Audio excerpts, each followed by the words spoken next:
Antonio Salandra was a conservative Italian politician who served as the 33rd Prime Minister of Italy between 1914 and 1916.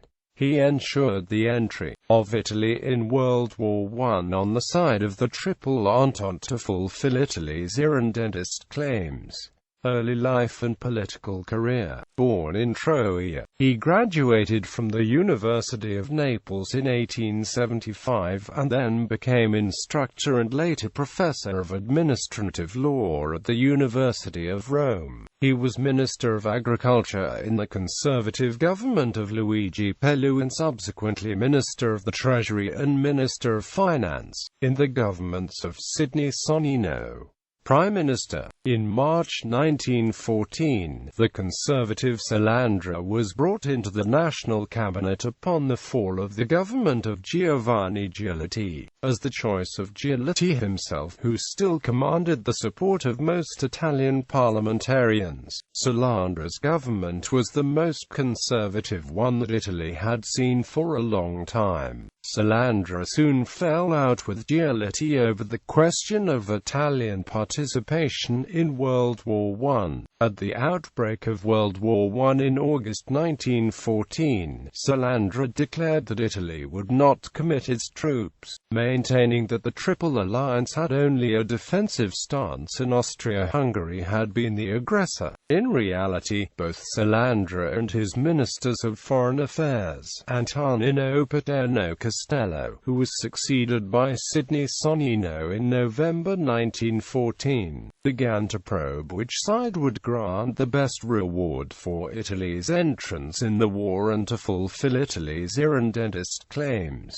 Entering World War I, Salandra used the term sacred egoism to define Italy's outlook on which side Italy would enter the war, expecting the war would be short over by the late summer of 1915. There was some pressure on the decision to make. Negotiations had been started between Sonnino, the British Foreign Secretary Edward Grey, and the French Foreign Minister Jules Cambon. On February 16, 1915, despite concurrent negotiations with Austria, a courier was dispatched in great secrecy to London with the suggestion that Italy was open to a good offer from the Entente. The final choice was aided by the arrival of news in March of Russian victories in the Carpathians.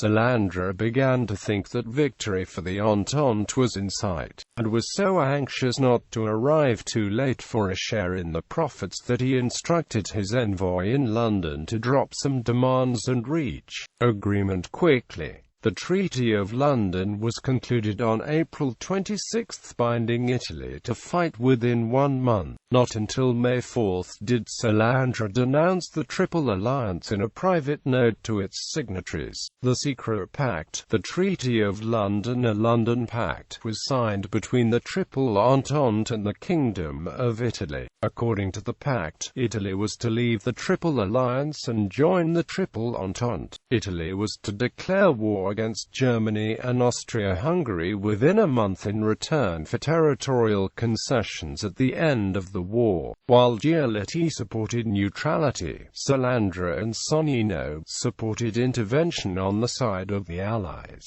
and secured Italy's entrance into the war despite the opposition of the majority in Parliament. On the 3rd of May 1915, Italy officially revoked the Triple Alliance. In the following days, Giolitti and the neutralist majority of the Parliament opposed declaring war, while nationalist crowds demonstrated in public areas for entering the war. On the 13th of May 1915, Salandra offered his resignation, but Giolitti, fearful of nationalist disorder that might break into open rebellion, declined to succeed him as Prime Minister, and Salandra's resignation was not accepted. On the 23rd of May 1915, Italy declared war on Austria-Hungary. Salandra had expected that Italy's entrance on the Allied side would bring the war to a quick solution, but in fact it changed little, and Italy's first year in the war was marked by only very limited success. Following the success of an Austrian offensive from the Trentino in the spring of 1916, Salandra was forced to resign. After World War I, Salandra moved further to the right, and supported Mussolini's accession to power in 1922.